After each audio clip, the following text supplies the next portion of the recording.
Welcome back, fellow dragons. So, as you can see where we left off last night, I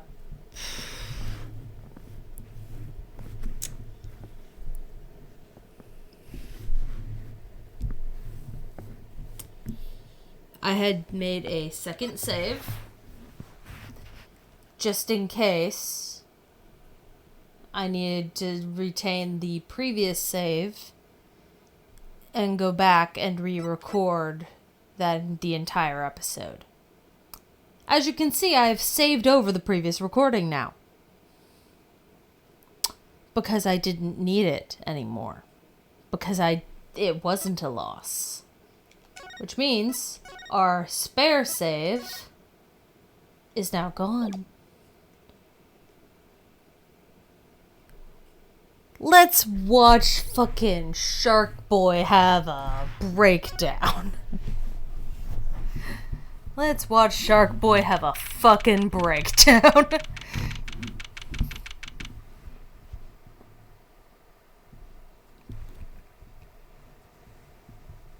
July 10th, 1:40 p.m., District Court, Defendant Lobby number 2. YouTube's probably not gonna like that I cussed so early on into it. But I don't care.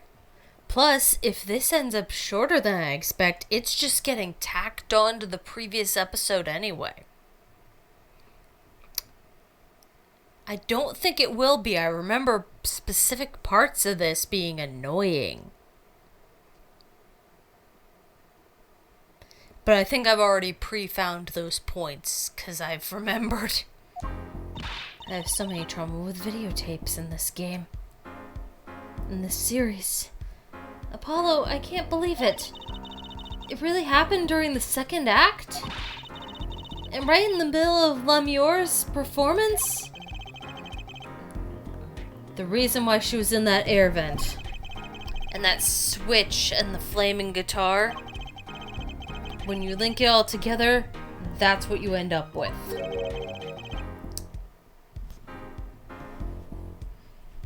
I think someone... I'm going to make a guess. I knew you had what it took. Oh, it was Phoenix. I was wrong. Ah, Daddy. Mr. Wright, where have you been this entire fucking trial?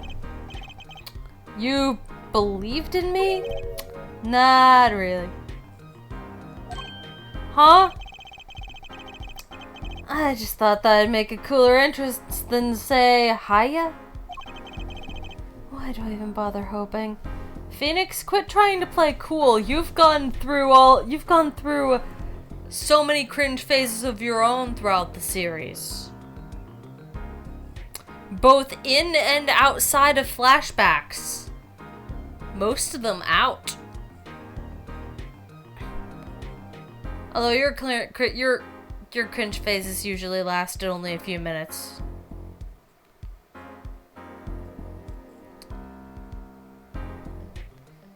Like, seriously, man. And you're going through an alcoholic phase.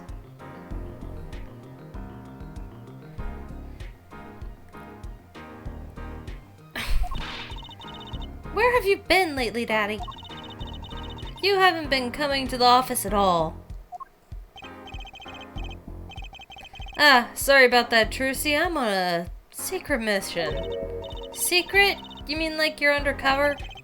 Like Mr. Latouche, only shorter and not as well dressed? Oh no, what if you're shot too, Daddy? Would I do a thing like that to you? Anyway, I'm off again for a while. Huh? You're leaving? Oh, one thing before I go. What? Good luck. Right. Is that all you came to say? I think you have things pretty much under control. You'll get Machi Tobae off the hook, no doubt. Yeah, but you're after that detective, aren't you? Daryan Crescend. It won't be easy proving he did it. Especially not under the current court system. The current court system? What did Prosecutor Gavin say during the trial? Your case is based on one fragile assumption. Namely that our diva is telling the truth. But what about all the proof? The brooch and the switch? A piece of jewelry and a lyrical blunder? There are plenty of other ways to explain these things. The flaming guitar, too. All because you lack definitive proof of their connection to the case. But if the sultry songstress is lying, your case melts like butter in a frying pan, leaving behind the faintly singed scent of failure. So what do I do? Like I said, good luck.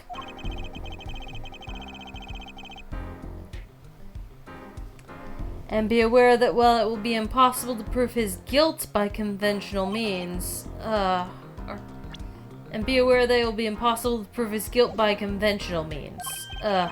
that reminds me. I have something to give you from our detective friend. Detective Sky? Emma? Let's see, this bag of snacks here was meant for me. Ah, here it is. What are those, Daddy? They don't look very good snacking material. They were found at the scene. Analysis of the fragments revealed traces of gunpowder. Shove it in my court record there, Phoenix. Gunpowder? Probably a firecracker or something similar like the ones kids are into these days.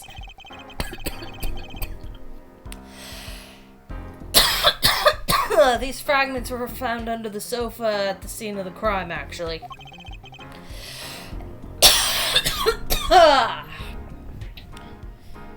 Under the sofa? Hey, Apollo! That's where we found that little device thingy. Right, this. Finally, some evidence that makes sense. Burnt fragments. That's all from me, I suppose. See you after the verdict, maybe. Right. Every man has an igniter inside him. Excuse me? Find Daryon Crescent's igniter and set it off. And just like that, and he just walked out the door, just like that. Just like a magician. Normally. Court record. Examine. So, you think this was some kind of firecracker? Yeah, one of those noisemakers like you shoot off in New Year's. Did you know that China used firecrackers on New Year's to scare off evil? So it's kind of the same thing? Really? I had no idea. Well, did you know this? It takes more than 500 peanuts to make one 12-ounce jar of peanut butter. At least my useless fact had something to do with the evidence. There's nothing new about the evidence, just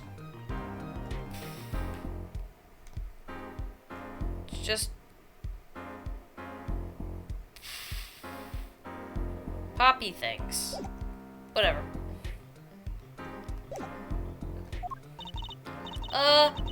What does he want us to do? No conventional methods? What does that mean? I guess we just have to take his advice and hope it makes sense when time comes. I guess. We're almost at the finish line. Hang in there, Trucy.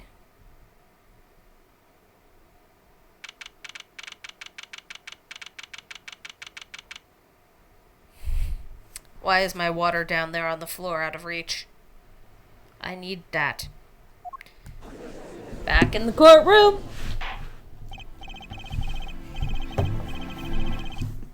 Court is now back in session. Prosecutor Gavin, where's Detective Crescent? in the witness lounge, ready to be called at any time. Very well. Might I add, I don't believe any of this. He, Darian, was the first detective I ever worked with. We stopped working together when he moved to Criminal Affairs Division 3. But his guitar playing, it fires my imagination. That's nice, but it has nothing to do with the matter at hand. Correct? Oh, I know, Hair Forehead. Very well, call the final witness to the stand. Detective Darian Crescend. Name and occupation, please. Darian Crescend. Detective. Criminal Affairs Division 3. That's the International Affairs Division, for those of you who don't know. And I'm a guitarist for the Gaviniers. Maybe you've heard of us.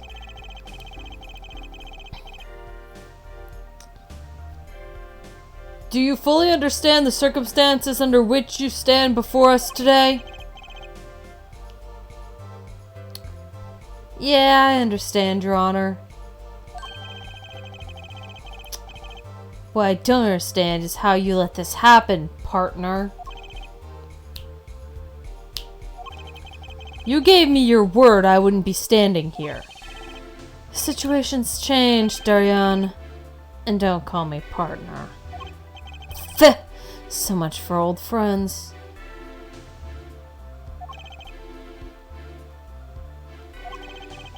I see what you're doing, Darian. You're pressing the prosecution. Your Honor, if we could begin the trial? Yes, it's high time we did. Let's hear your testimony. You may begin with your response to Lemure's testimony. If, in fact, you have anything to say about it. Oh, I got plenty to say. Lying must be a national pastime in Virginia. And wherever you're from, Mr. Justice. Heh. Conventional methods are out the window, huh? Here goes nothing.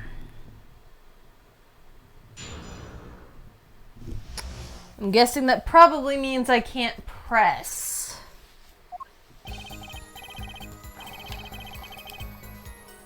Diva's lying, plain and simple. She's got nothing to back up her story. In the first place, she never heard my voice. She forgot the words because she heard gunshots? As if. Didn't Detective Emma Skye hear those gunshots during the third set anyway? The shooting took place when I was on stage, man. So you claim Lemure's testimony was a lie? Hey, don't get me wrong, I dig what she's doing trying to protect that kid. And she's at the court eating vague statements out of her hand just 'cause she's blind. You go too far, Darian. Look, all I'm saying is you've got a reliable witness. Why not listen to the detective?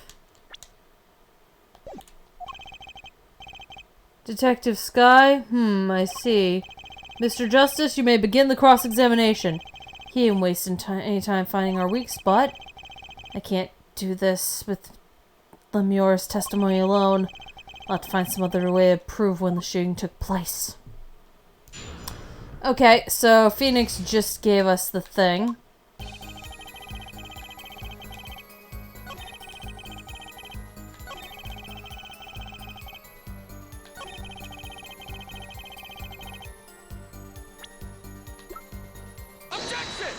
Yeah, I'm skipping over pressing and just going in immediately. Because that's what the game's implying. Some things were found at the crime scene after yesterday's trial. What things? The first was this small device. That's the remote-triggered igniter. Correct. And one more thing. What are those? Remains of something burnt? Not another guitar, I hope. Traces of gunpowder were found on these fragments. We have a report that it was something like a firecracker. Eh? How did Gavin know about this? He probably has What, do you think Detective Sky works for you? I received the report this morning before coming here. That's why I made my decision, actually. What decision is this, Prosecutor Gavin? I registered Daryan as a witness in today's trial. Just in case.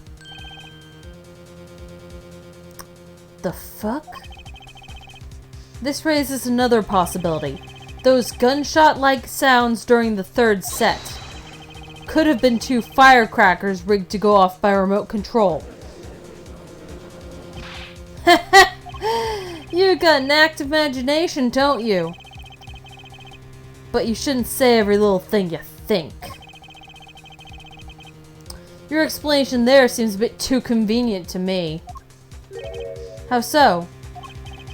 So you're saying these firecrackers just happened to go off right when 2 witnesses came walking by? Ha! That's right. Daryan was out on stage when it happened, Apollo. How would he know someone was backstage right then? Firecracker goes off in the forest and there's no one there to hear?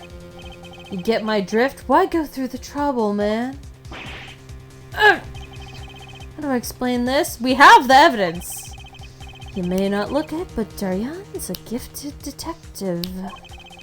Show any weakness and he's sure to find it. He may not look it. Partner, gee, thanks, man. That reminds me. I happened to pass through that very hallway several times that day myself. And I saw something odd there just before the third set. Something odd? A headset. The kind all the band and staff members were wearing. That's right. We picked this up in front of the door to that dressing room. What if that headset wasn't dropped, but placed? And what if it was turned on? You could hear what was going on in that hallway, even if you were out on stage. Feh! Whose side are you on, Gavin? Listen to me, Daryan. There are no sides in the court of law. At least in this fiction.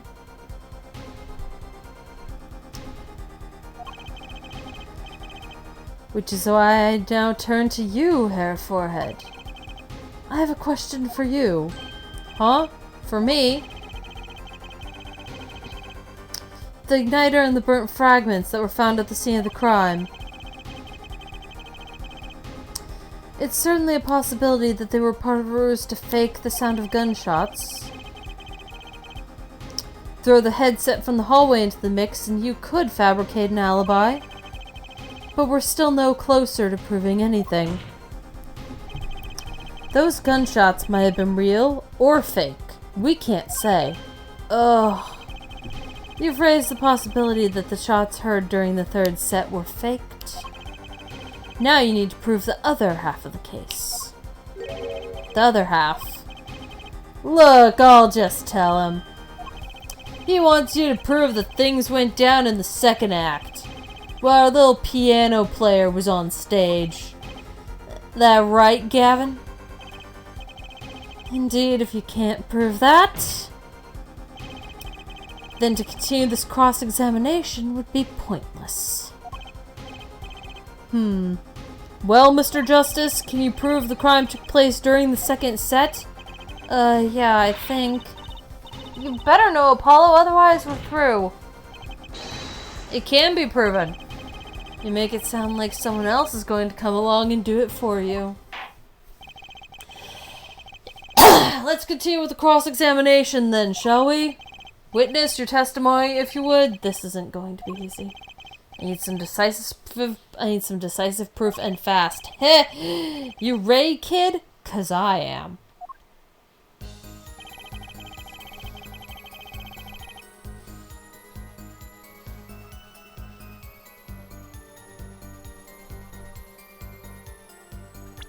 Okay.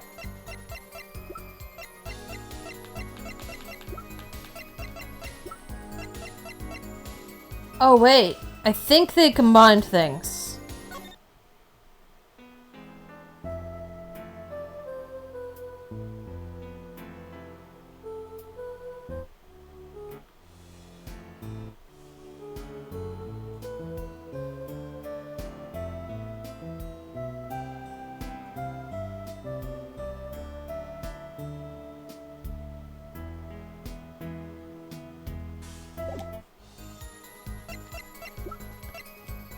This.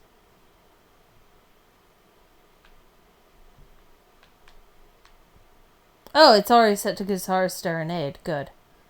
So if I'm right...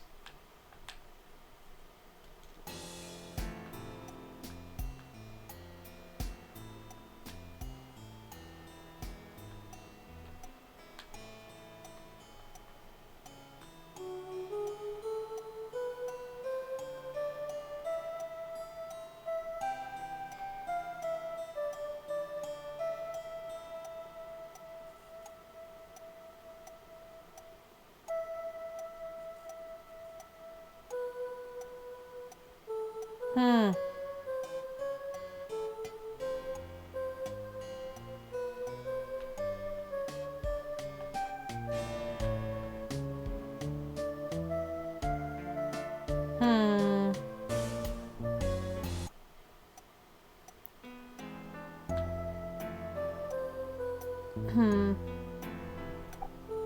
The metronome is actually in the way.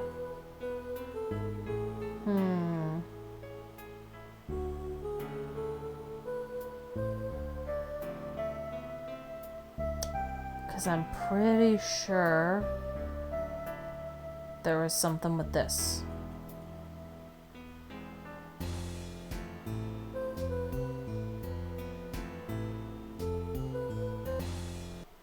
Okay, wait, which one's the drums?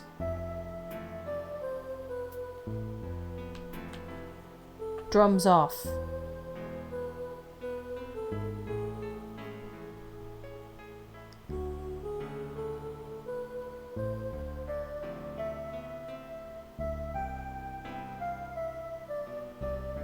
Huh.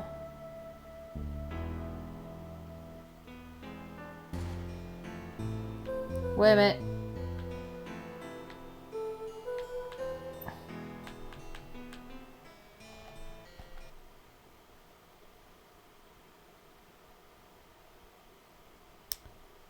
Interesting.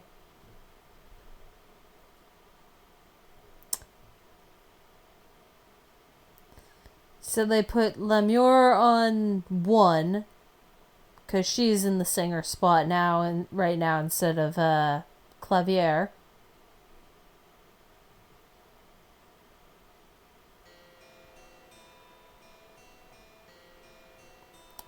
Oh, so it came through on hers. So if only hers. I wish I could fast forward through multiple things instead of... Yep. The singing is doing things.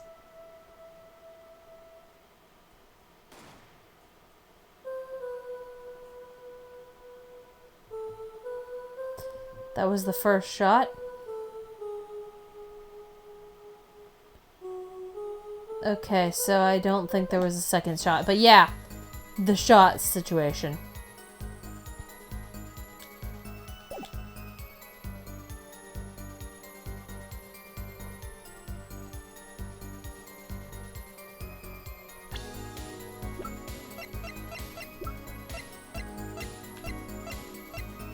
Okay, so I think it's this.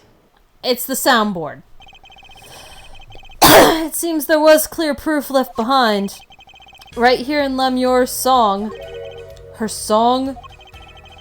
What exactly is this, device thingy? A new variety of gramophone, perhaps? Come on, we just used this. Don't get me started on gramophone. This device was used to record the performance part by part. Part? You move the sliders to adjust the volume. Each instrument is adjustable separately, Lemur's voice included. Oh, but what does this prove? According to Lemur's testimony, at the time of the shooting, she forgot the words to the song. Ah, you intend to examine the recording of that moment, yeah? We might even hear those gunshots. Exactly. Ha! Ridiculous. How are you supposed to hear gunshots back in that dressing room out on stage? Have you forgotten, Darian? We were all wearing these headsets. Oh. We were all deeply involved in our performance. But Lemur's headset would have picked up what she heard all the same.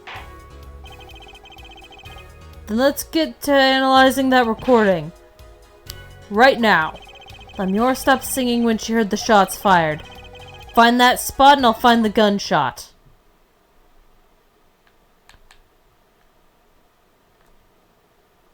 Everyone else down. We don't need the metronome. No, we do not need it, no. Yeah, no, we don't need that metronome. No, no, but no. Why did it start over?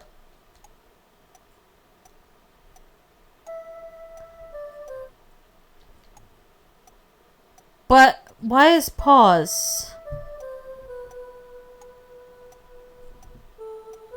Yep. No metronome.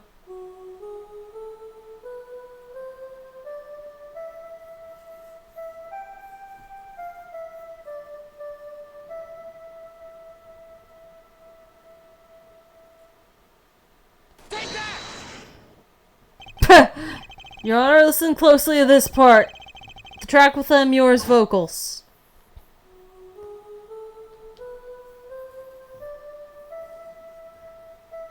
This part was frustrating. Because I was having difficulty with the DS hearing things.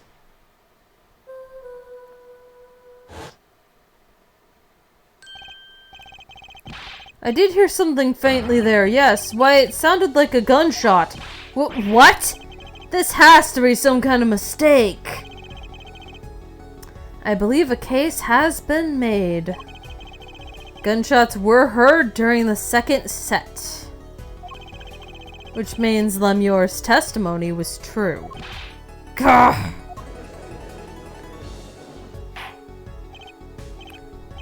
Order! So she was telling the truth about what she heard? It was the other man speaking, not Mr. Lettuce. Well, what did he say? It's over. Press the switch now.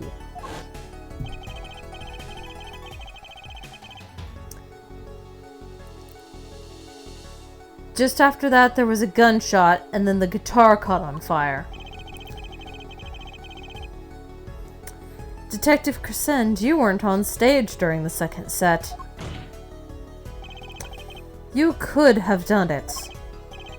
But why did we only hear one gunshot on the recording? Weren't 2 bullets fired from this weapon? Lemur was moving through the air vent, Your Honor. She must not have been close enough for her mic to catch the first shot. But then, as she passed over the dressing room, the gun fired again and Mr. Latusse's life was taken. Well, Detective Crescend,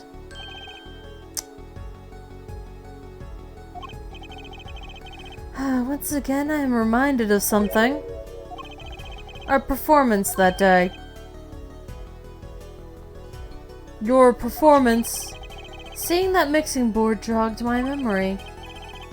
You were there too, Air Forehead. What is it with today? Problem after problem at Chung. My hog won't start, my guitar's busted, my guitar's been burnt to a crisp, and on top of it, someone's... And to top it all off, someone's dead. And then there was that performance just now. What was that all about? This part is off. This part is off. Which is that? Second guitar. Ah! It was you, Darian. I thought it was strange at the time. How could you miss such a simple cue? I know you. I know how you play. You're better than that. Yeah, well, You what? And Prosecutor Gavin, what are you getting at? I'm talking about the murder weapon, Mr. Latusse's .45 caliber handgun. No, wait. Hand cannon. As we've learned, even the shooter doesn't go unscarred with a revolver that size. The kickback is enough to dislocate your shoulder if you're an amateur. Wait, you mean his playing was effective because he hurt himself shooting that revolver? Ha! You're forgetting something. Yes, Detective Crescend? I am a trained police officer, you know. I've had firearms training, plenty of it. I'm no amateur. The standard sidearm issued to police officers is a .38 caliber weapon. A much tamer beast. Also, the murder weapon belonged to the victim, Mr. Latousse, which suggested there was a struggle between the killer and victim. So the killer might not have been holding the revolver correctly when he fired. Is that what you mean? The thought had occurred to me, yes.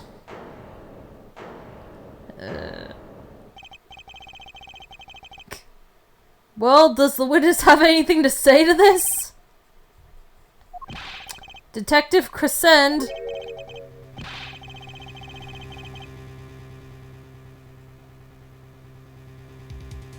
What I want to ask is what Mr. Sleeves rolled up ready for action has to say. Hey you, attorney. Me? Exactly which piece of your evidence is decisive again? Got a little noise on a tape, that could be anything.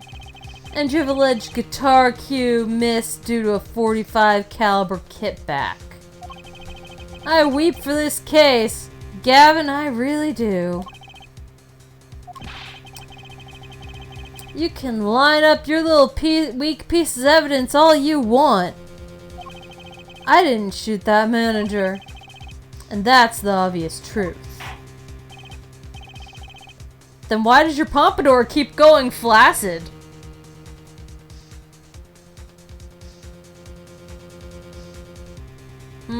The witness has a point. The defense's arguments, while persuasive, are not decisive. I believe we should hear what the witness has to say in response to the case so far. Your testimony, please, Detective Crescend. Tell us the reasons why you couldn't have done it.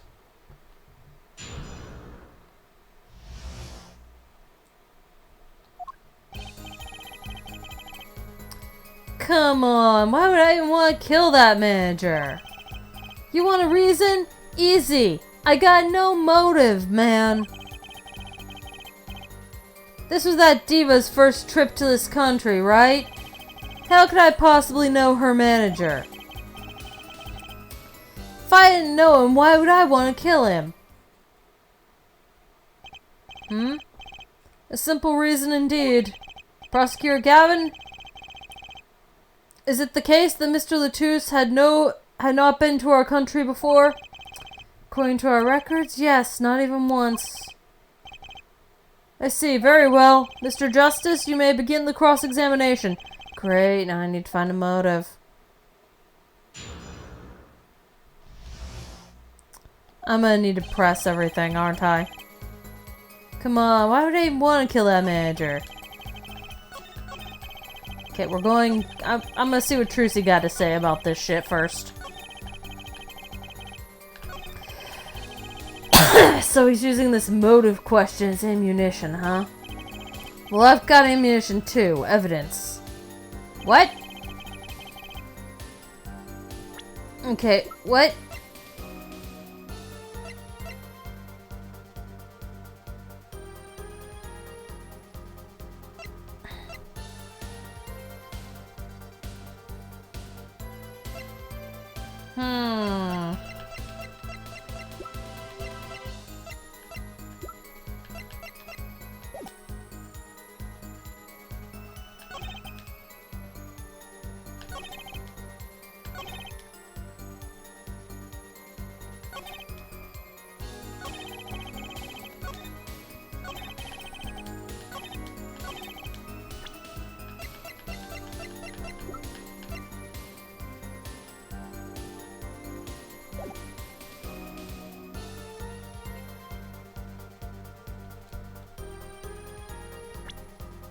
Okay, hold on. I have things to check. It won't let me present. It won't let me check people because of present shit. But he was criminal affair. He's criminal affairs division. I'm saving in case I need to save scum.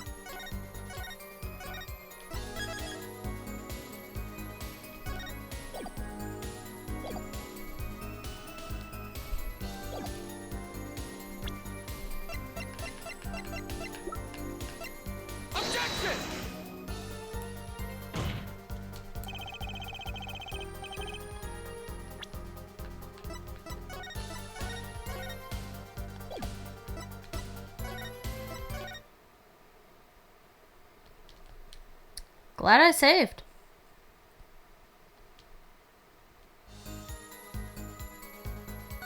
Fine.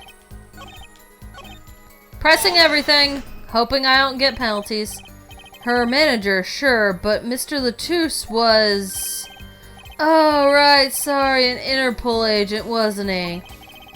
I just have trouble picturing that big lunk as an undercover cop, you dig? And not a very good one, seeing as how he got wasted.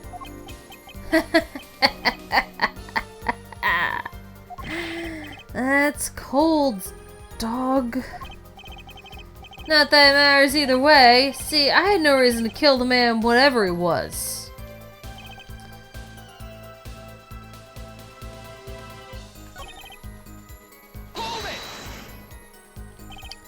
Darian, you're a detective with international affairs.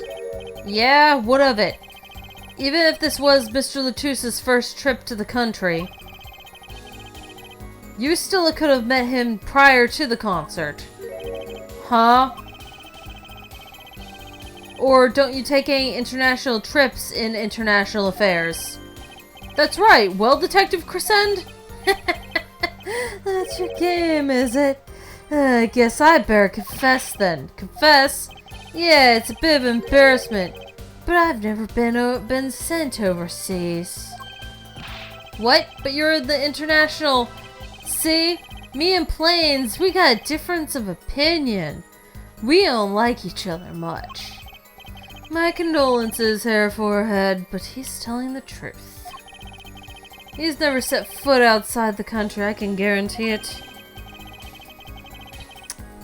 As it turns out, my division has plenty of work to do locally as well. That's so unfair. How could I possibly know her manager? So you didn't fraternize with them all during the concert? Fraternize? Ha! I don't think we exchanged a single word. As if anyone would want to talk to that old Eastern blockhead. Now the ladies, that's a different matter altogether. So you see, if I didn't know him, why would I want to kill him? You sure about that? What? What? Wipe that look off your face before I do it for you. Listen, you try throwing out one of your wild accusations, I'll throw it back at you so hard you'll forget who you're accusing of what. Therefore, Head, perhaps it's best if you let your evidence do the talking, yeah? Man, what evidence? That's what I want to know. So he's using motive question as ammunition, huh? Really?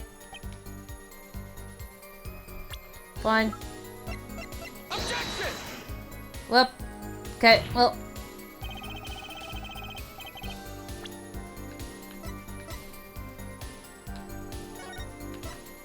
Load.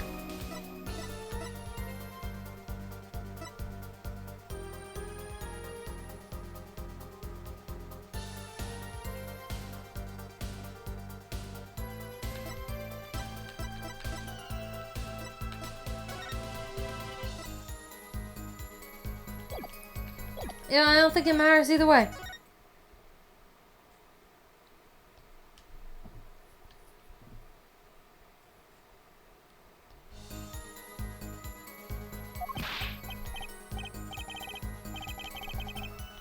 Okay.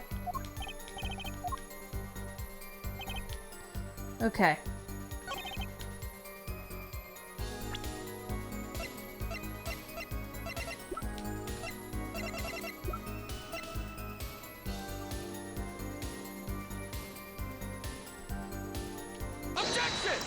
Right evidence, wrong statement. Your Honor, take a look at this. What's that, Looks like candy. It's not. Don't lick it, please. Detective Crescend, ever seen this? Looks like a piece of candy. What it is evidence. Don't lick it before you try it. Specifically, this is a replica of a cocoon. It was found amongst the victim's belongings. A cocoon? Never seen one that color. It's a variety only found in the Republic of Borginia. Nowhere else. Alright, but what is this cocoon replica doing in my courtroom? Surely this has nothing to do with the motive for the killing of Mr. Latouche, does it? It does. Wait, I mean, I think it does. You don't sound so confident, man. A cocoon? Is it one of those silky cocoons? The kind you can make, well, silk out of? Not this one. This cocoon makes a powerful curative. A curative for what? Apparently, it's most efficacious at treating a disease thought incurable. The only medicine of its kind. However, it is illegal to take one of these healing cocoons out of Borginia. Whatever for? If it's such a miracle cure, why not share it with the world? Yeah, that's what I've been wondering! We looked into the matter at some length. Apparently, it isn't difficult at all to manufacture the remedy from the cocoon. Yet if you change the process only slightly, you can easily make a large quantity of something else entirely. A deadly poison, in fact. What? There was an incident several years ago where some of these got out into the black market. It caused quite the commotion in the global community, though the media was kept largely unaware. Intriguing. All this has led to a strict ban on the cocoon's export. One originally enforced by Interpol, among others.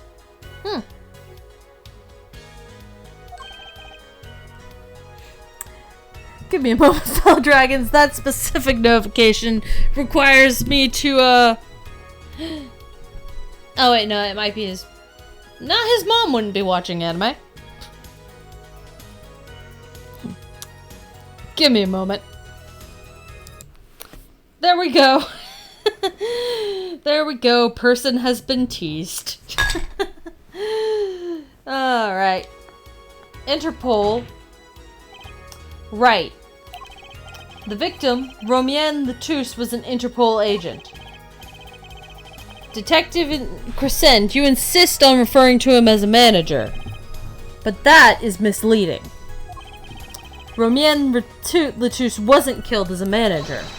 He was killed as an undercover agent. God. So I was trying to smuggle this gumball into the country? That's what you're trying to say? I'm saying that could well be a motive for murder. Oh, so I was going to sell it on the black market and make myself a pretty penny. Ridiculous. I mean, totally unthinkable. Unthinkable, you say? Why? Perhaps it's time for another testimony about this smuggling of cocoons business?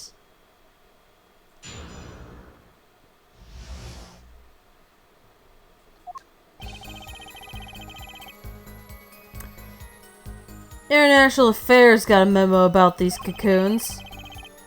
Interpol's all hot and bothered about them. Can't sell them on the black market, too dangerous. Yeah, cocoon smuggling ain't exactly lucrative anymore.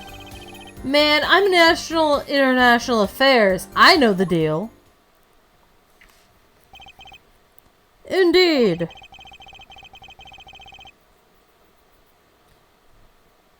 Interpol wanted these cocoons bad enough to send Mr. Latouche undercover. You kids think up the craziest things. But no way am I ever gonna live. No way am I going to risk life and limb just to get my hands on some dirty cocoon money. Not the most notable of statements, but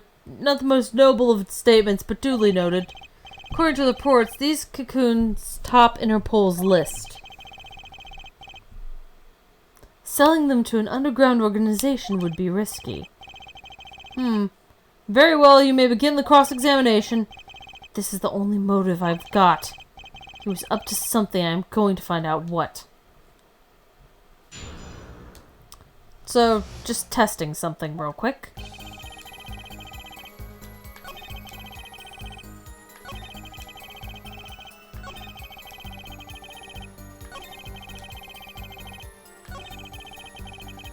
Replica has to be the key to his motive. There's gotta be a way to find out what he was up to. Okay, pressing everything again. That memo, that's how you know about the cocoons? That's how you knew about the cocoons? Oh, nice one, nice one. I'm running scared now. You had to know about the cocoons to plan this. Just how well known are these cocoons? I'm embarrassed to admit it, but I'd never heard of them. Well, Yor knew about them, though not their use. My reports indicate that there are ongoing efforts to control the information about the cocoons. Most people only know they're illegal to export, that's all. Then, I have nothing to be embarrassed about after all. You could say people like me who know about them are a minority, yeah? But that includes everyone in international affairs, man. And everyone in Interpol, too, for that matter, yeah?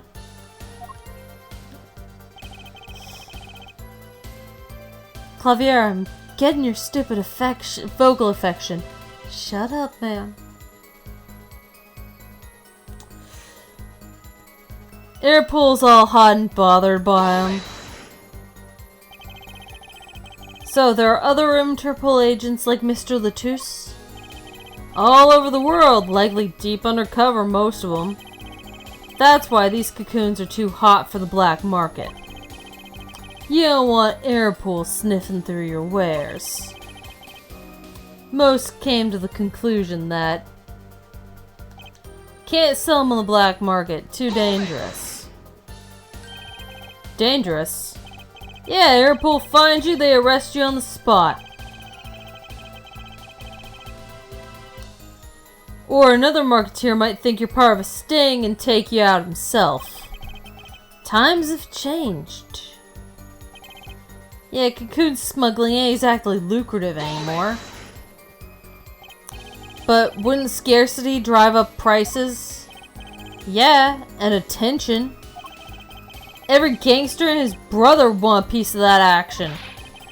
They'd turn your forehead into Swiss cheese before you could say objection. Maybe we could get them to cut his hair, too. Who's on trial here again? Man, you're so obvious. You know nothing about the market. And that's a bad thing? Don't even try and mess with me about this stuff. Man, I'm International Affairs. I know the deal. Which is why you'd know how to find a loophole in the system.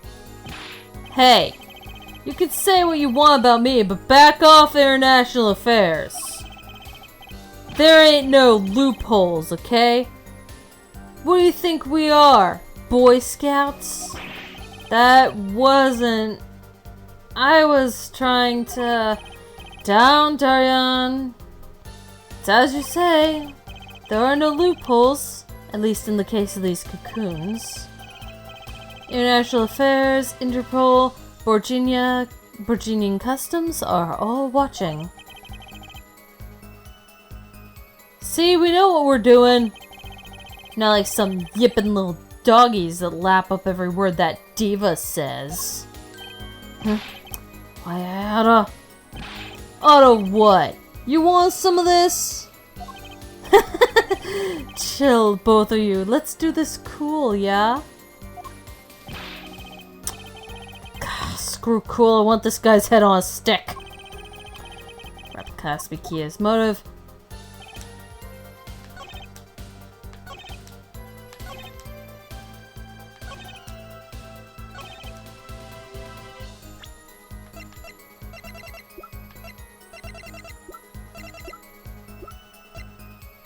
Objection!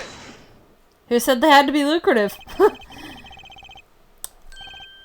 Why not choose a less dangerous buyer then? I would. How clueless are you? Everyone in the market's dangerous. Second they found out I was a cop, I could kiss my keister goodbye.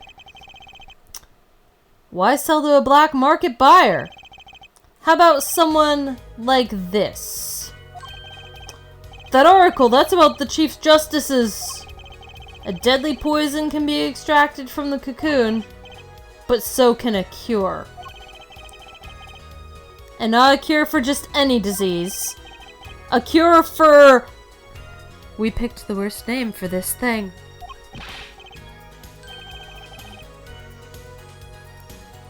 Enteritis?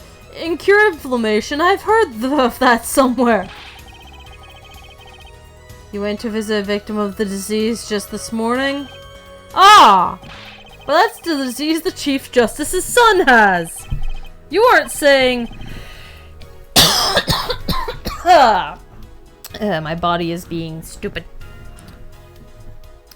Our witness is a detective. He would have contact with the Chief Justice. You're saying the Chief Justice would never deal in contraband? Not even to save his own son's life? But even if the deal went through, why it'd be an international scandal? That's Detective Crescen's insurance. If word ever got out, the one with his neck on the line would be the Chief Justice. Detective Crescent, is this true? First I'm a murderer, now I'm a smuggler? How many crimes you trying to pin on me anyway? Distasteful as it is to think about, if the Chief Justice were the buyer, why the seller couldn't hope for a better deal. A very cowardly seller. Don't lie. Don't let sleeves over there trick you. So I made a deal with the Chief Justice. Where's your proof? Well... Oh yeah, and you're forgetting the other important thing. Do tell? Interpol isn't the only ones out there watching this. Virginian Customs barely sleeps. They're so worried about cocoons getting out. So we were informed. Let's continue with the cross-examination.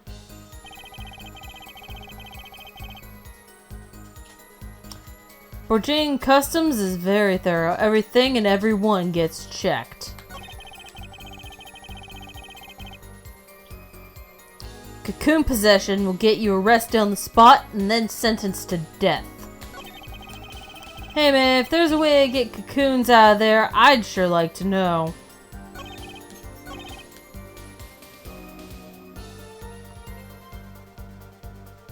Hold it!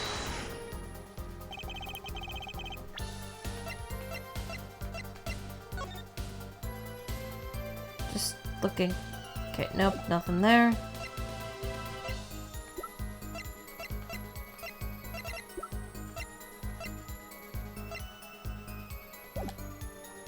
Just how strict is this customs check? Way strict. They keep planes on the ground for hours. I do recall it being a bit extreme. They were even confiscating gumdrops and marshmallows. Yes, it would be hard to distinguish them. That's right, Kevin was in Virginia, wasn't he? I remember setting off the metal detectors several times. Had to practically strip naked to walk through. Here's a traveling tip for you, Gavin. Leave the bling at home, you glimmerous fop. Cocoon possession will get you arrested on the spot and sentenced to death. Hold it! That's pretty extreme. Virginia has this rep as an idyllic, laid-back place. Truth is, they're beyond hardcore with security. Almost authoritarian. The Republic of Virginia is a peaceful, pleasant country. So this level of security shows us how truly concerned they are about these cocoons. That's the situation. Hold it! Hey man, if there's a way to get... You're in position to know quite a bit about smuggling. Yeah, I need to know a bit for work, sure. But all we get are reports on the failed smuggling ops. Not exactly something you want to go copying. But if you want, I could tell you a few of them.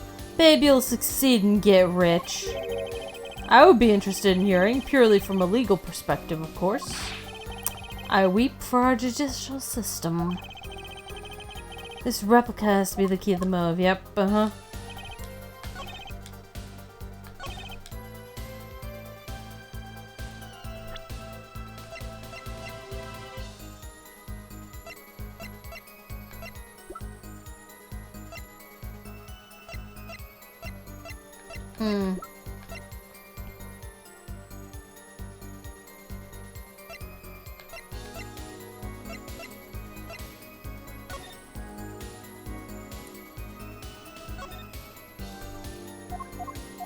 Okay, it's still the same thing.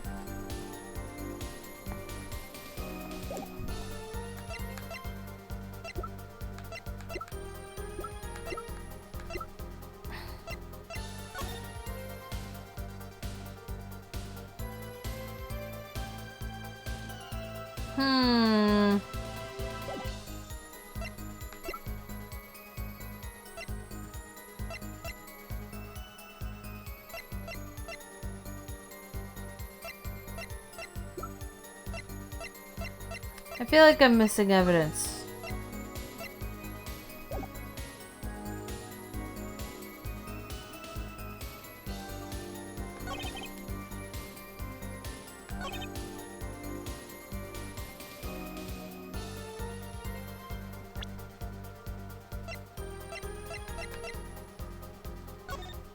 I'm looking again.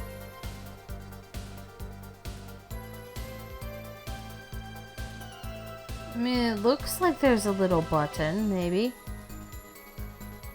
Or, like, the way the back is. It's, like, weird back clasp.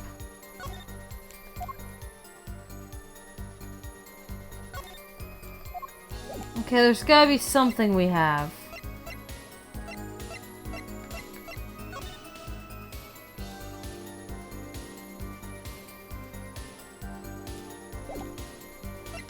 I mean, it's still made of silk.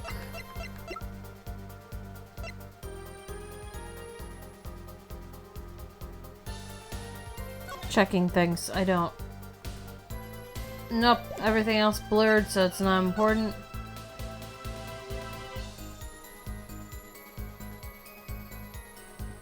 Hey, wait. What's that?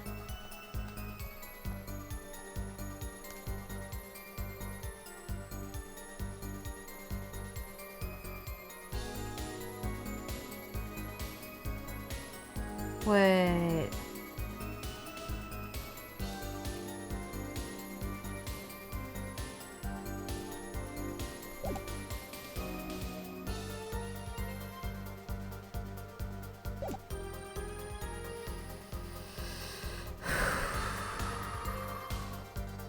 This is a long shot. Objection! Oh, I guess it wasn't as much of a long shot after all. Actually, there is one way. What? One way to get something out of the country, no checks. What is it? You become a prosecutor? A prosecutor? Ah! I don't believe it. Believe it, Prosecutor Gavin. What was it you told me yesterday at your office? It was a beautiful instrument. It was played lovingly for many years. A guitar befitting a woman like Lemure. How did it end up here? I mentioned how much I enjoyed playing it that night and she made a present of it. So this guitar is from Virginia? That it is. We couldn't carry it on the plane. Changes in the air pressure and humidity ruined the wood. So we vacuum packed it in Lemure's studio. And I used a special shipping service available to me for use transporting evidence. They brought it right up to my office for me. Pristine and untouched. Did I get that right, Prosecutor Gavin? Untouched? Quite. The guitar was wrapped in several sheets and vacuum packed in Virginia. The pack was untouched until the day of the concert. Are you saying that guitar was... With cocoons this small, it would have been very easy to use your guitar as a mule to smuggle the cocoon out of Virginia. What? Which reminds me, Prosecutor Gavin, that guitar had some work done on it recently, right? Work? Good memory, Air Forehead. Well, you know how guitars have a round hole in the front? It's called the sound hole. Well, they found something attached to the wood just inside the hole. A broken device of some sort. A broken device? Yes, this, in fact. An igniter. Exactly. Consider this, if you will. What if the igniter wasn't the only thing that was attached inside your guitar? You mean... He means this, of course. Ah! There was a way to get a cocoon out of the country. They could use Picky Prosecutor Gavin's privileged... They could use Picky Prosecutor Gavin's privileged guitar as a mule. And who better to do that than someone with access? Like a member of the band? York!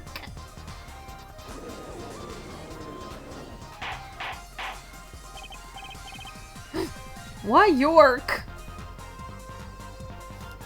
Order, order, order! So the igniter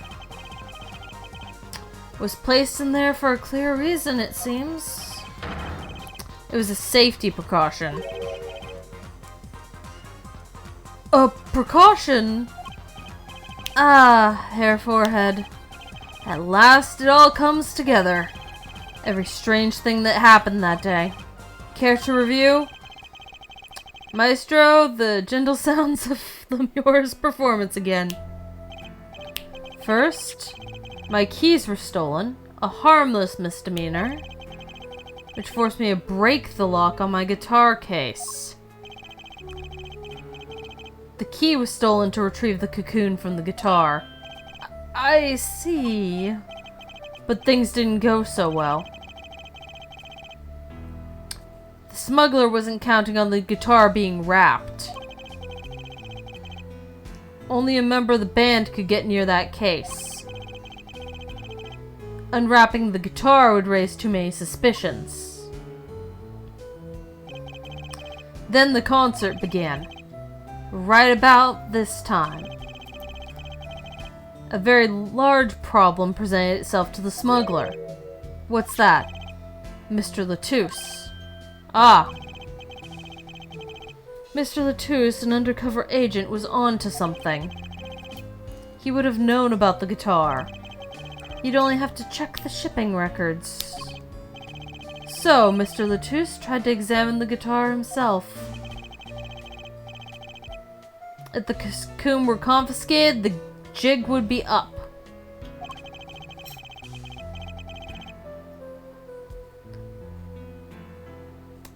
The only thing left for the smuggler to do would be to get rid of the whole lot. It's over. Press the switch. Now. The guitar burst into flames and the cocoon was lost. And then Mr. Latouche died, with Lemur there to witness it.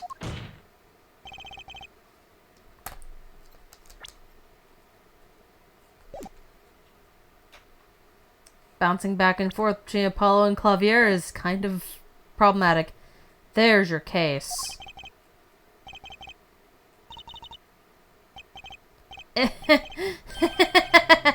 Brilliant, man. Detective Crescend? I gotta know. You make all that up on the fly? For a made-up story, makes a great deal of sense, Darian. Republic of Borginia. Sorry, man, but I haven't even been there. True, you haven't. Ha! Let's see you make up a story for that, kid. How'd I had the cocoon in the first place, huh? It's not so hard to imagine you had help. A Borginian accomplice. That's all. That you had an accomplice was clear from the start. The voice Lemur heard proves it. It's over. Press the switch now. You made this transmission from backstage, while your co-conspirator was on stage. But who was it? This is the coup de grace. And for once I know what I'm doing. There's only one person who could have helped him. Let's hear what Mr. Justice has to say then. But be warned, with a great accusation becomes great responsibility. Make up your answer on the fly, as it were, and you'll be harshly penalized. Are you ready, Mr. Justice? Who was the smuggler's accomplice?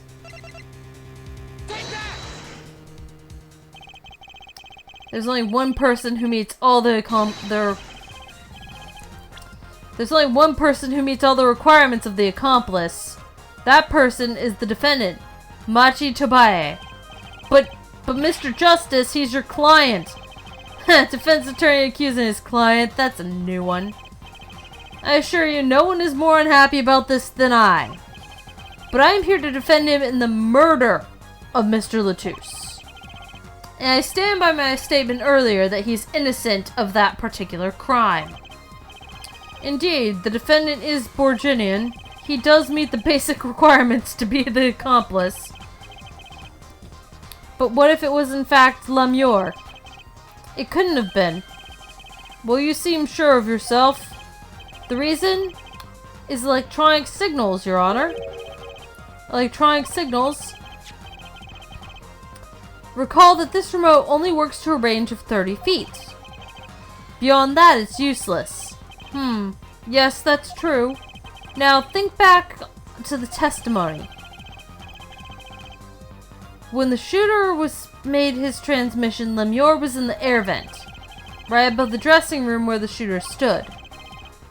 Let's look at the stage diagram.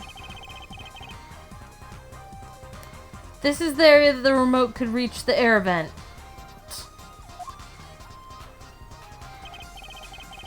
Well, looking at this, it seems that Lemure still could have done the deed. No. Not when the shooter made that transmission. The stage was slightly different than shown here. It was in the middle of the guitar serenade. Part of the stage was raised. Prosecutor Gavin and the Lemure stand-in were in the air. They were on a tower which happens to be 15 feet tall. In other words, the remote couldn't have worked from Lemure's position in the air vent. Ah? Well, Detective Crescend, what do you say to that? Your Honor? Yes, Detective? Can we see the video where Gavin's guitar burns? Just one more time. Oh, well, I don't see why not. What? Don't tell me he has a way out of this.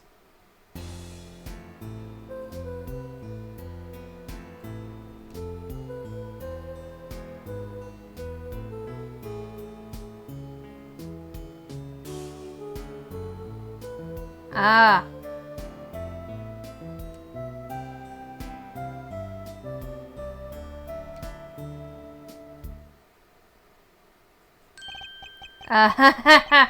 Too bad, so sad, punk. Punk? First you were sleeves, then kid, now punk. You're losing rank fast, Apollo. What exactly were we supposed to see in this video? The problem isn't what we see, correct, Darian? Right, it's what you hear. We're musicians, after all. Care to explain for us non-musicians? Sure thing, punk. Let me get your yarn straight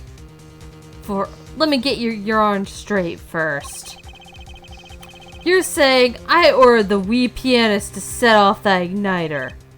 That right? Yes? Well, in order to do that, he'd have to press a switch. Am I right? Okay. We'll take another listen. Pay attention to the piano. Piano?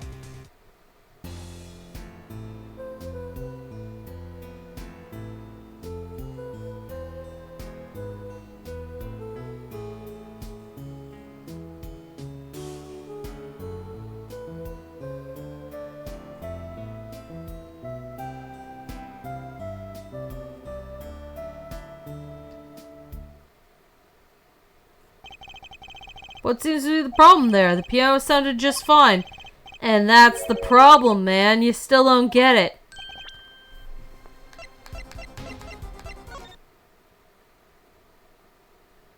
Which one of these be the piano?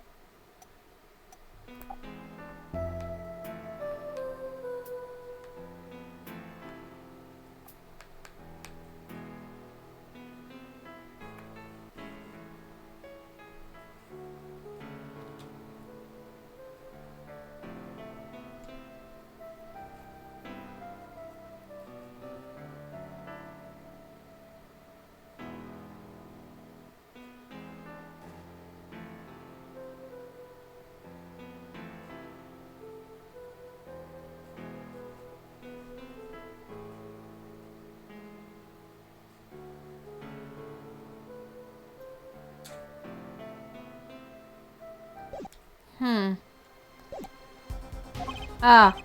Yeah, how's he supposed to hit that switch if he's playing?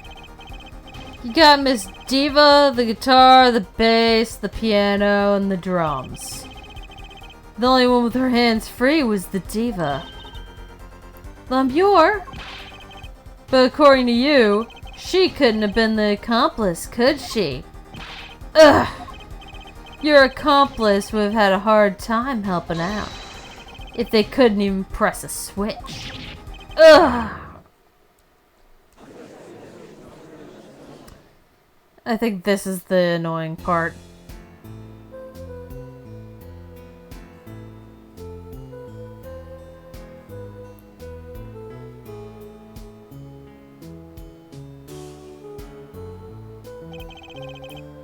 Piano plays non-stop.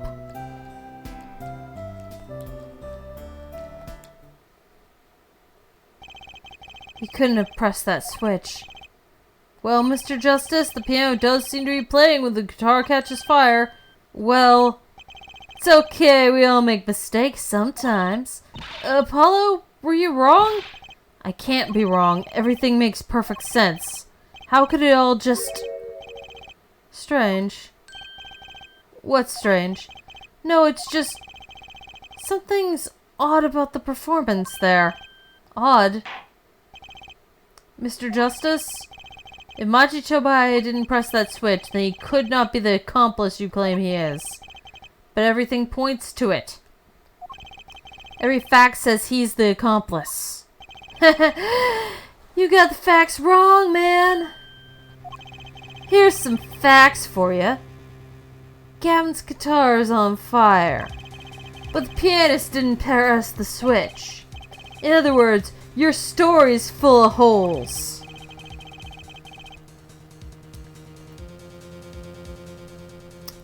Mr. Justice, let's hear your final opinion on this matter now. Was the defendant, Machi Tobai, the accomplice?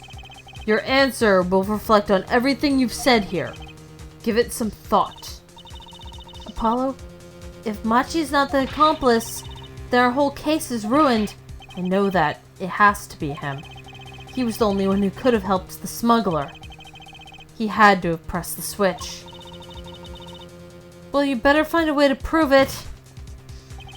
Ugh. What do I do? There has to be something that doesn't fit. Something odd. Something odd. Wait a second. What? You thought of something? What was Gavin saying just now? Strange. What's strange? No, it's just... Something's odd about that performance there. It's not much to go on, but it's all I've got. What exactly did you hear that was odd?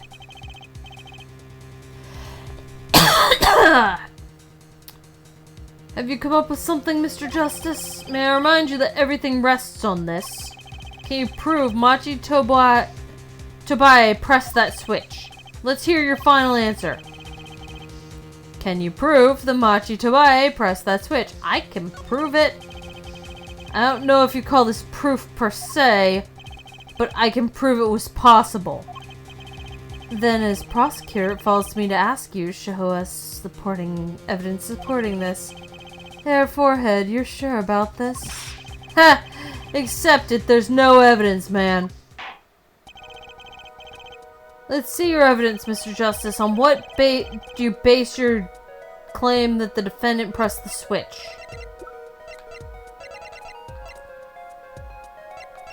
Found on stage, but it was found in the piano.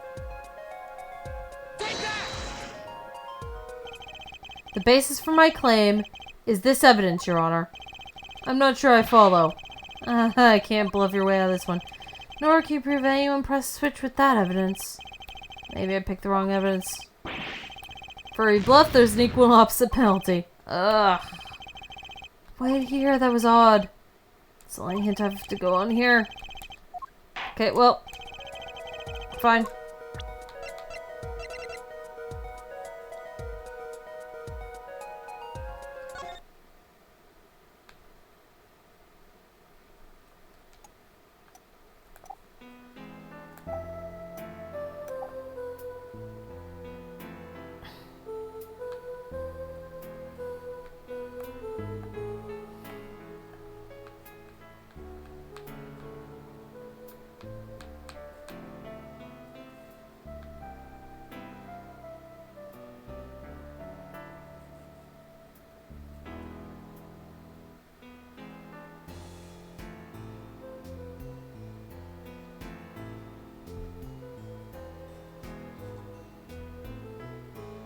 This is the part that I found annoying.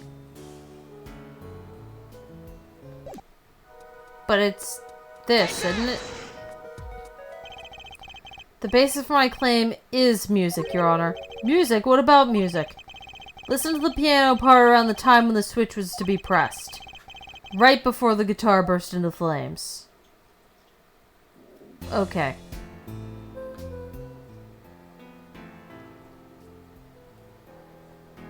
There we go.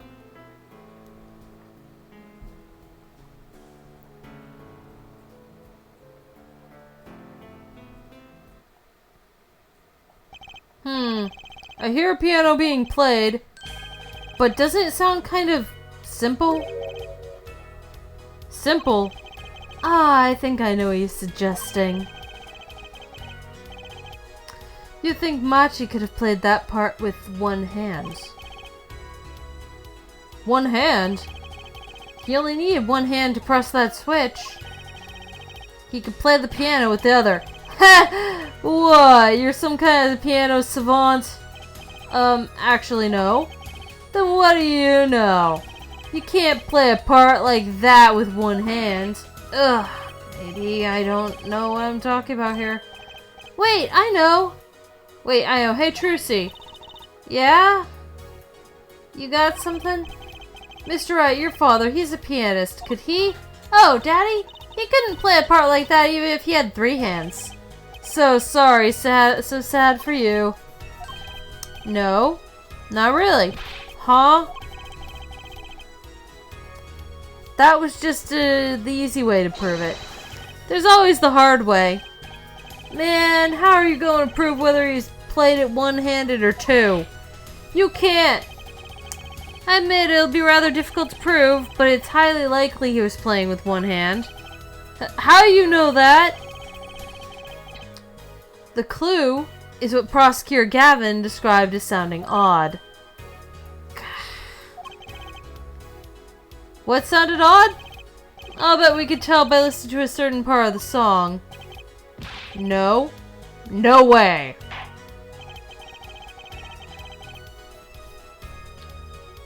Well, it seems you've come to the moment of truth at last.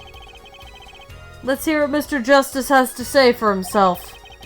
Show us the part that proves defendant was playing with one hand, right before the guitar burst into flames. Machi was definitely playing one-handed just before the guitar caught fire, and one section of the song proves it. Okay, let's start by turning 2... Which one's the guitar? 4? Or, yeah.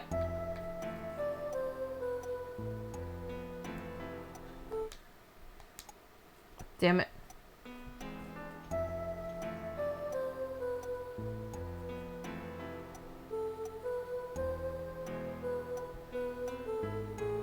Take that! Prosecutor Gavin, I'm sure you've realized by now just what it was that sounded odd to you.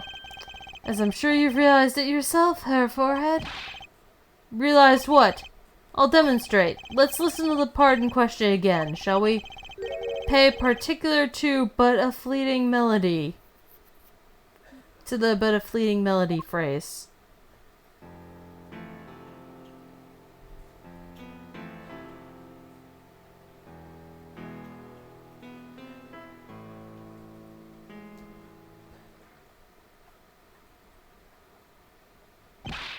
Man, how many times do we have to listen to the same thing?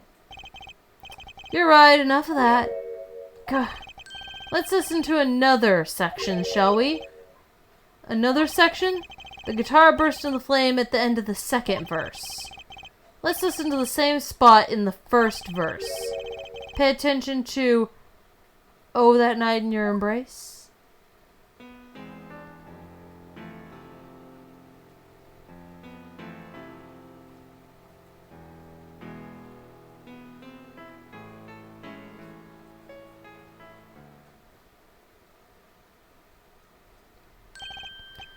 Ah, play verse 2 again?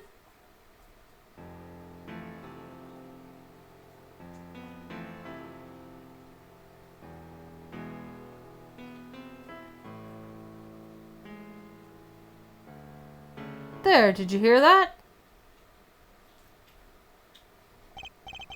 They feel the same, true, but they're clearly very different. What? Well put, Your Honor.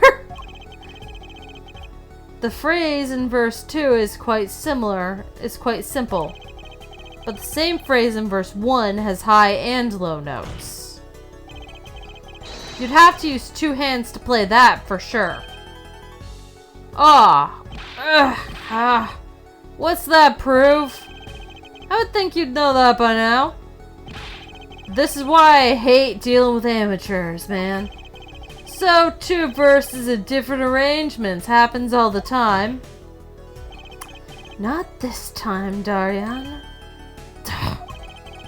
There's no point in changing the arrangement if you can't hear it clearly. And that wasn't the point.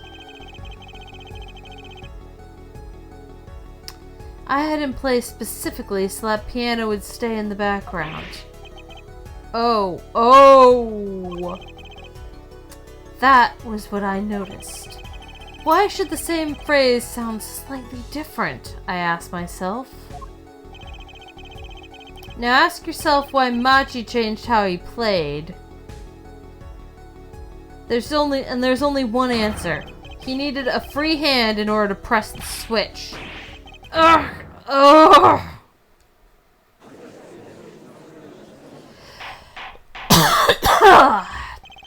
Order. I believe this ties all the facts together. Well, Prosecutor Gavin? Yes, quite. Though personally, this comes as a terrible disappointment. Heh. What, no comeback? I can't believe it, I finally did. I shut him up. Yeah, but still. Well, barring an objection from the prosecution, I will now state the court's opinion on this matter. Heh.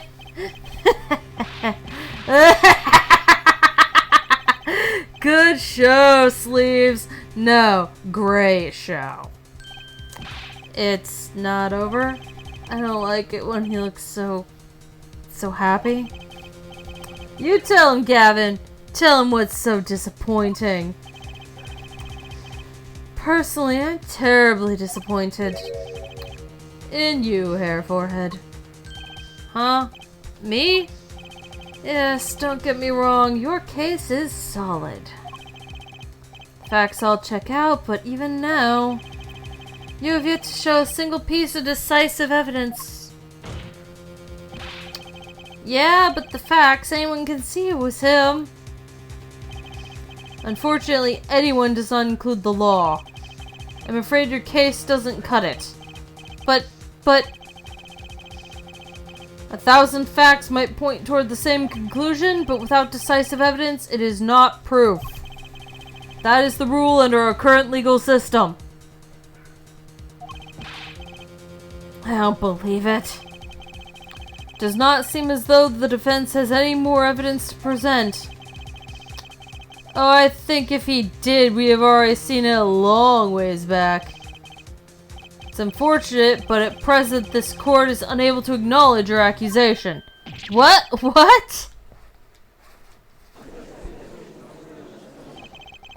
Truth is staring us all right in the face. Do we have anything?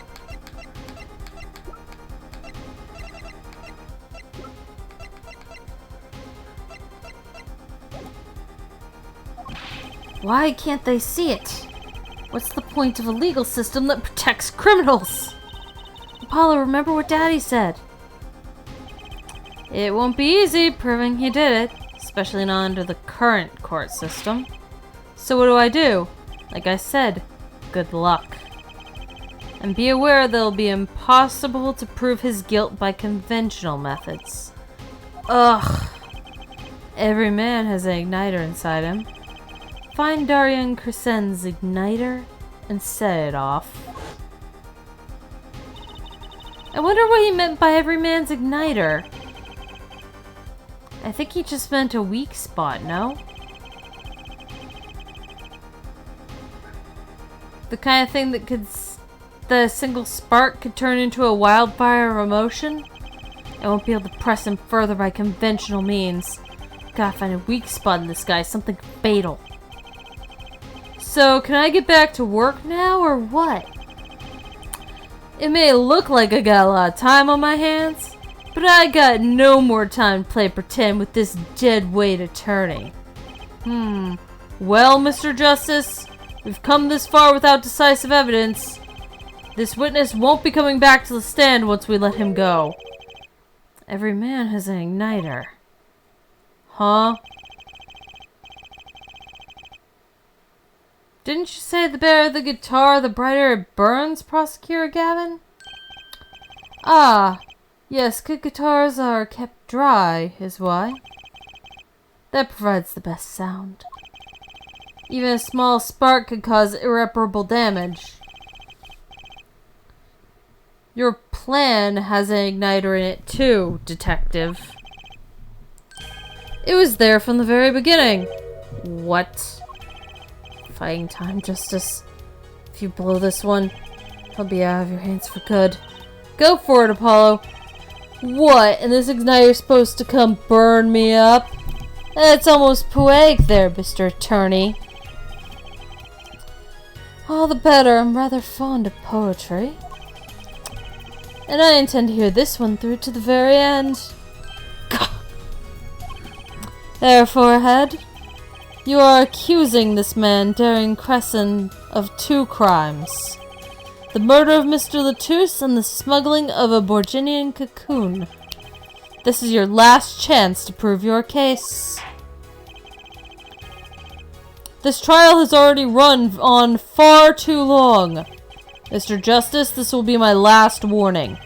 The moment this igniter of yours turns out to be a dud is the moment this cross-examination ends. Understood? Yes, Your Honor. Then let's have it. Show us the basis for these accusations against Darien Crescent. Okay, this really is my last chance. The key that will take apart Darien Crescent's plan is a witness. Your igniter isn't a piece of evidence. Huh? So what is it? It's true that I couldn't show decisive evidence, but perhaps what I needed was to prove my case. But perhaps what I needed to prove my case was something else. You mean a witness? Proving his guilt is a tall order, but I've got just the person to do it. Very well, Mr. Justice. Who is the person who can prove Darien Crescent's guilt? The accomplice. The one person who can prove Darien Crescent's guilt is the defendant, Machi Tobaye. Your client? Again? Machi Tobaye was an accomplice to the cocoon smuggling plot. Without him, Darien Crescent could not have gotten the cocoon. Furthermore, he can easily prove that the one who plotted to smuggle the cocoon is the real criminal in this case. How so? It would require just one of the very cocoons Mr. Latouche was looking for. With the cooperation of the Republic of Borginia, we could burn a cocoon. The burnt cocoon would leave a particular residue. A residue we would no doubt also find inside the burnt-out guitar. Ah, very scientific of you. Thus, if Machi Tobaye acknowledges his agreement with Darien Crescent, concealing the attempted smuggling of a Borginian cocoon, the case is solved. Darienne's laughing again. Your unrelenting passion's remarkable. You really want to get me, don't you? Too bad you'll never be able to. Why not? That little key tickler won't acknowledge anything. Especially not anything to do with cocoon smuggling. What's this all about? taking a cocoon out of the country means death. By Borginian law. Ah! Yeah, see? If our pianist really was a smuggler, then testifying about it would be suicide. Believe me, he's not talking. But you're wrong, Detective Crescend. What? It's the other way around. If Machi doesn't admit to smuggling here, he's in deep trouble. Huh? How? Look, if Machi admits to smuggling here, then he'll be tried in our courts, by our laws. You don't get the death penalty for smuggling in our country. Ah! The victim in this case was an undercover Interpol agent. I'm sure that news has already reached Borginia. And they'll likely broadcast our dealings in court today, including the part about the Borginian cocoon. Yeah, but... Hey, dumb fuck. Your pompadour's flaccid again. But if Machi doesn't admit to the smuggling now, he'll eventually be picked up by the Borginian police. It's not like he's in any danger in our court. We're not going to find him guilty of murder here, not now. Yeah, but you can't do this. You can't. You can't accuse me.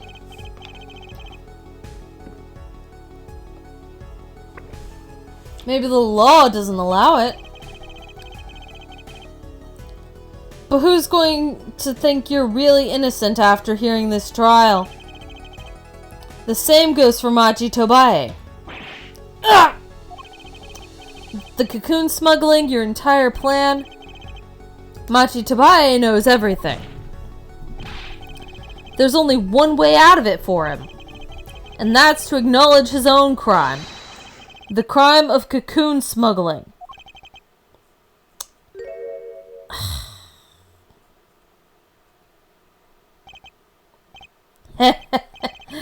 Don't worry there.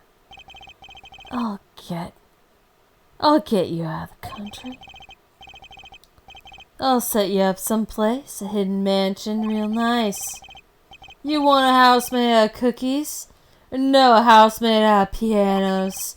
Come on. Please. Don't talk!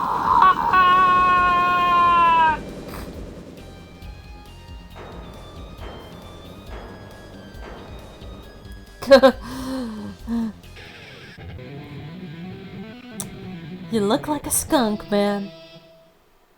So much for your shark stick, Darian. I consider that my last session with you. We rocked. I'm guessing we could treat that outburst as a confession? Oh, he's laughing again. There's a kind of sick desperation in it now, though.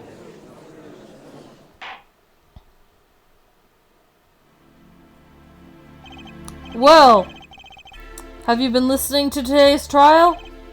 Yes. And you'll talk? You'll tell this court everything?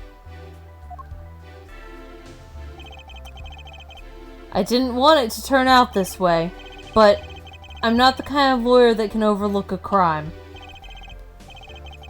Today's trial was all for your benefit, you know.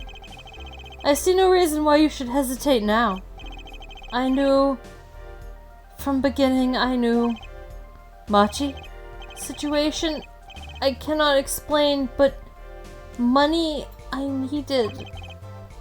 Very much money. Today's trial raises a delicate issue with our legal system. The only thing definite in a court of law is evidence. This is the golden rule. However, it has become apparent that not all things can be tried by this standard. Should another case of this sort surface, We may have to consider an alternate system by which to administer justice. Yeah. The final case of this game, which uses a system that is never used again in the series.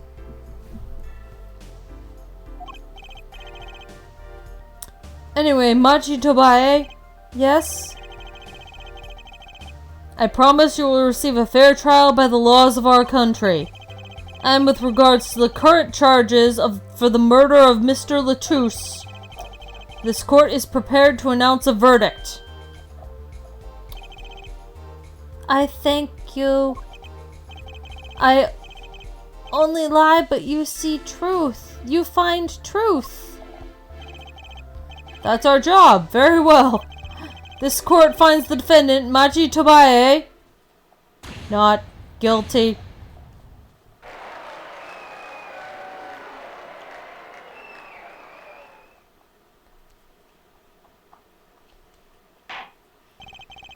Court is adjourned.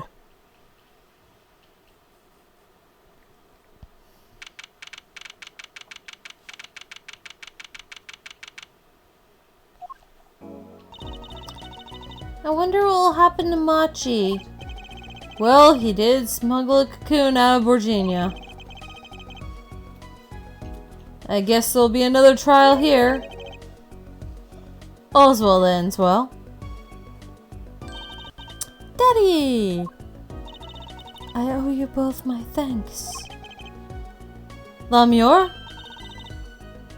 My, is something wrong? I'm sorry, Machi was your partner on stage, your friend. Yes, I thought of him as my own son. Even now I do, yet something got a hold of him. Something evil, I see that. And he must pay for what he has done. Is that not how it should be? I'm still sorry. Do not be so sorry. You have given me courage. Courage? I am considering an eye operation. It was my suggestion, actually. You mean you'll be able to see again? It is funny. I have always been afraid of the light. Light seems so harsh, so unforgiving. According to the doctor, Lamure lost her sight due to some kind of accident. An accident? As you know, I suffer from amnesia. I feared that if I could see, perhaps it would open my eyes to the truth I have been running from. I was scared. You know what changed her mind? Hearing your defense in there today. She could feel your gaze, unwavering, always looking straight at the truth. If the light returns to my eyes, I think I will take up painting. Painting? That's right! She's the landscape painter in sound, after all. I will paint the two of you, I promise. Woohoo! I can't wait! Lemure? I owe you my thanks too, Apollo. Thanks? Mr. Ripa, for what? You reminded me I need to hurry things along. On my secret mission, that is. Right, your secret mission. Apollo, Trucy. I hope we'll meet again someday soon. You bet, me too!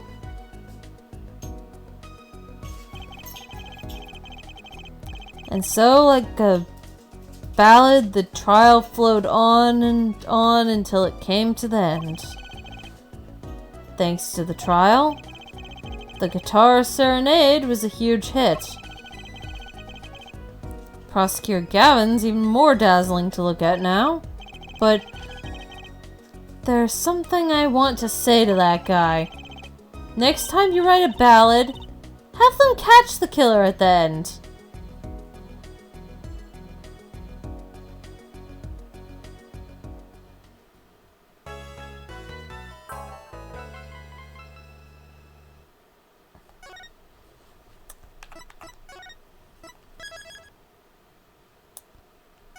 that is going to do it for this episode, fellow dragons.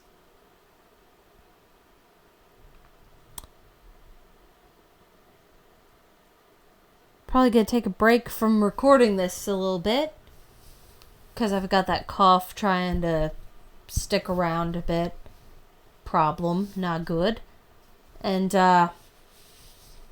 more importantly, reading this and bouncing between all those voices, even though on y'all's end you could probably barely tell any amount of difference.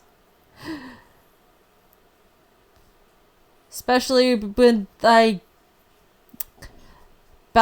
bouncing between fucking Clavier and Apollo, hard to fucking, like, very little change. Like, the most dramatic change is the fucking having to jump from the judge to Trucy, because doing lower register and then higher register. Yeah, sore throat. Slightly. Gotta give my body a bit of a break. Although I do still have a live stream that time of recording tomorrow. Time of recording, I've got a live stream tomorrow. That will have already happened. I mentioned this a few episodes ago, because I recorded these in a batch. So, yeah, unless I get legit sick and end up having to cancel, then, yeah. See you next time, fellow dragons. There probably won't be a huge break between this episode and the next one for you guys, because it should all be done.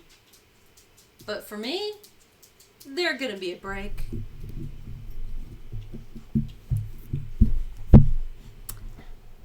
Bye, fellow dragons.